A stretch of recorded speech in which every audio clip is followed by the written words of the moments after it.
As a parent, there's probably nothing more disturbing than getting a phone call saying your child has been rushed to the hospital.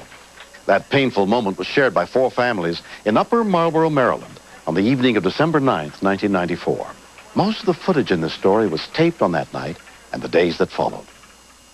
5:08 p.m. 15-year-old Martina Holland, one of the victims of a serious car accident, is brought to Children's National Medical Center. All right, sweetie, you're okay. Let's get the oxygen on her. Emergency room physician Mary Patterson takes over her care. What's bothering you now? Your ribs, sir? Okay, you having any trouble breathing? It hurts to breathe? Okay, do you remember what happened at all? Okay. The medics gave us the report that she was the front seat unbelted passenger and the driver was either dead or near dead. The other 3 kids in the car, including the driver, 16-year-old Leon Mason, are taken across town to Prince George's Hospital Center, where emergency room physician Terry Jodry is on duty. Leon, you with us? Is he moving anything? No, he's not moving anything. Leon was the most critical of the 3. He was unresponsive and only postured to deep pain. This is a sign of a very serious head injury. 15-year-old Lakeisha Wells arrives by ambulance. The rear seat passenger, she was found outside the vehicle. Lakeisha was unresponsive. When a person is unresponsive, we think about head injuries early. Why don't we go ahead and intubate her, please? The other backseat passenger, 16-year-old B.J. Foman, also has a head injury, but a less serious one. X-ray's on the way. The 3 young people, all of whom were unrestrained, were in a motor vehicle that was T-boned by a school bus. Seatbelts might have done quite a bit to protect them from the injuries they suffered. They're all going to need CT of the head. She's going to need a belly. Leon, the driver, undergoes a CAT scan first. He does have a bleed. It's pretty serious. We were very concerned. With blood on 1, 2, 3, 4, 5 cuts. This is without a doubt a life-threatening injury. This could kill him in a matter of hours. Back at Children's Hospital, Martina's mother, Sheila Davis, and her sister meet with her doctor. She's broken a couple ribs, and she's also has a bruise on her lung. She was in pain, and they had her heavily sedated.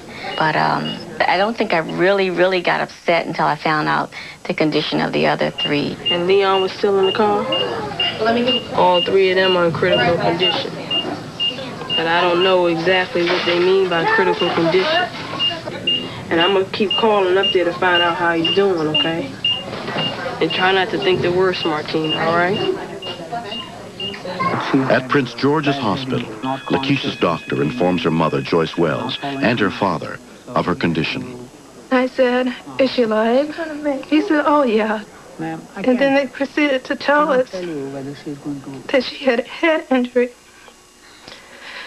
that she was bleeding from the brain, and her brain was swelling. I just started crying uncontrollably. I said, Keisha, Mom and Dad are here. Please don't die.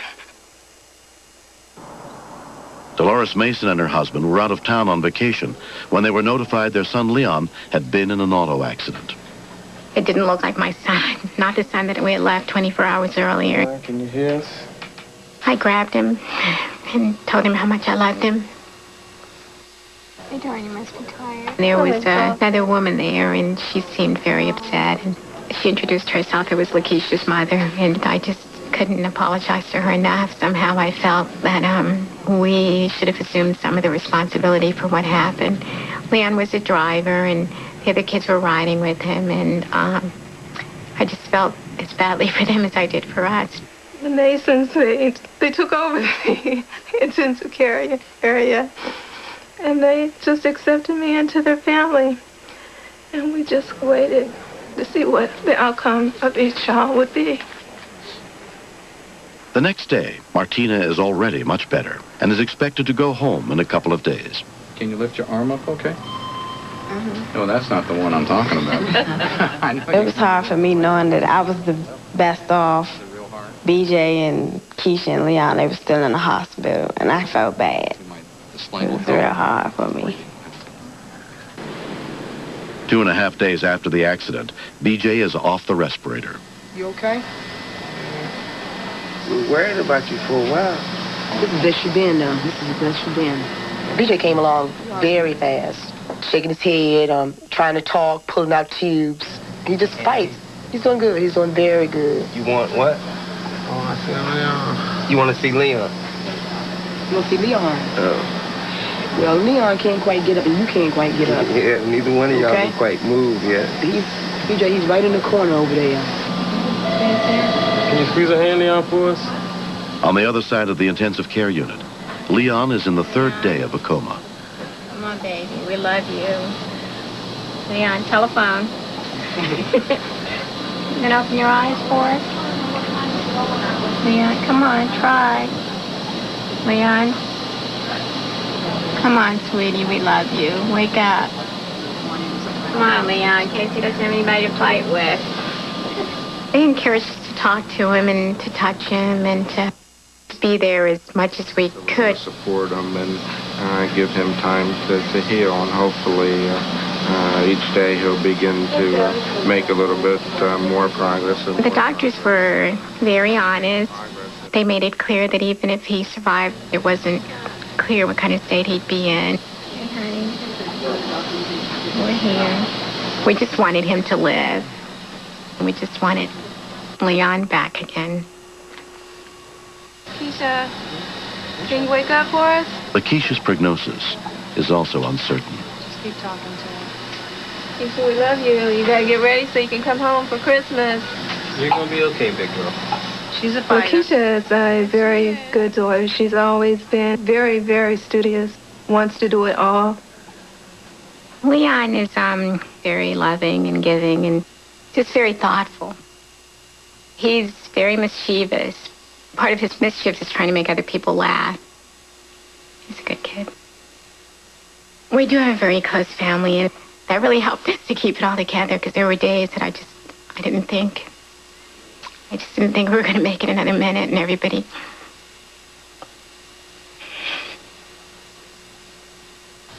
Five days after the crash, BJ went home. Although Lakeisha is now breathing on her own, she has a long way to go. Keisha, I need to put this back in your nostrils here. Let me put it in for you. You need that oxygen. Each time she did something, I continually wanted more. Can you say night-night, huh? You say bye-bye? Wave your hand. Can you wave your hand? Oh, come on, Keisha. Come on. And I was like, Joy, stop it. She's giving you all she has. You do what they tell you to do so you can get out of here. Leon's mother and the rest of his family are waiting for a sign that he'll come out of the coma. It was tough to see the other kids get well. I was obviously happy for them and their parents, but it just made us feel like Leon was going to maybe not come out of it, or that he would not come out of it as well as the other kids. The doctors and nurses suggested maybe some music that he liked would be good for him, and so we bought a little transistor in, and I would turn it to some mild music. She wanted him to listen to some radio station we didn't want him to listen to because we knew he didn't like it. So every chance we got, we'd go in and change the station on it to what he wanted to hear.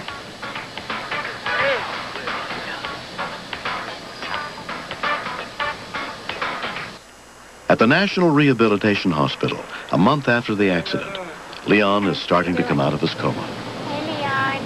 Hello, darling. Ricky had learned this trick. The doctor showed him there's a way that he could put on a glove and put his finger over the trach hole, and you could get some sound from him that resembled words anyway. And when I walked in the room, Rick said, "Watch this." And so he put his finger over the hole in the trach, and Leon looked at me and said, "Mama." And it was just... he could have gotten anything he wanted from me. Both Leon and Lakeisha undergo weeks of intensive therapy. It's good, Leon. You even know when to stop and start the other one, huh? I can't tell. It was a great feeling to see him smile again. Especially. Yeah, I bet. It took a while for him to smile, but once he started, we haven't been able to stop him.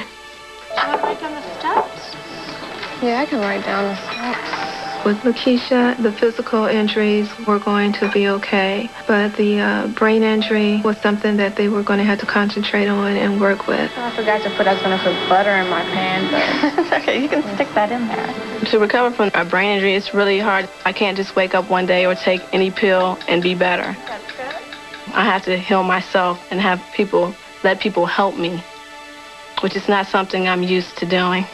What would you do if you didn't have me here to help you? I'd be messed up. Yep, that's why I fell through the window.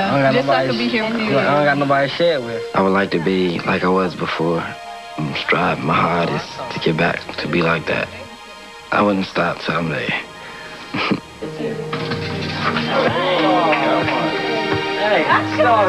Leon has helped Keisha. There were times in which she was depressed and she would look toward Leon for that support as well as to us. It's just been amazing how the two of them have helped one another. Okay, it ain't funny. Leave me stop laughing.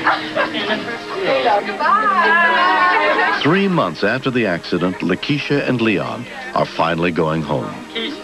Got something for you. Oh, thank you for your support. We've been very lucky to have the Wells with us through all of this. Hey, Joy. And if there's any good that can come from a bad situation, it certainly is the relationship that's developed from it.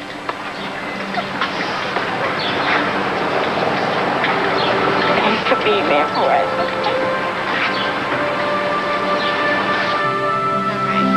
That'll be weird. 5 months have passed. Leon has done extremely well. We've still got a lot of work ahead of us, and it's going to be slow, and we all have to be patient, and Leon has to be the most patient because he's the one that's going through it, but we'll get there. Okay. You put me down now. You put me down. I had to learn how to walk again and run. Salt. Seasoning salt. Not a whole lot, okay? I got walking down pat. That's okay. But I still need to work on my running. Wesley, that's too much. Just ready for the school year to start. My final year, because I'm going to be a senior. I appreciate more the time that I'm spending with the family, especially when the 5 of us are all in the house together. There's a certain calmness that I feel on the inside, if that's possible. We used to always sit around and watch TV together and eat. There wasn't nothing real particular I was looking forward to doing with my family except for eating. As a celebration of life and friendship, the families of the 4 victims throw a party for them and their friends. I am recovering, but faster than what everybody else thinks I am. Just because I'm the type of person, I don't like to slow down for things. I like to keep it moving. Brain injuries, I don't have time for. Doctors are hopeful that Leon and Lakeisha will both make complete recoveries. I put on my seatbelt every time I get in the car now because I don't want the same thing to happen again. Always wear your seatbelt because accidents don't have times or dates on them. They can happen at any time and to anybody. I'm living proof of that. There are so many people that we'd like to thank, in particular the doctors and therapists and the ER staff who pulled Leon through all of this. We appreciate every moment they spent with our kids. Leon is like our miracle child, sort of reborn. To see him doing some of the things that he did before the accident is a real joy to me. This cake is expressly for the 4 of you. I'm so surprised. To your continued health and recovery, we all love you. I know that they'll always be bonded together because of that. I just hope that they will continue to take care of themselves and realize how blessed and fortunate they are.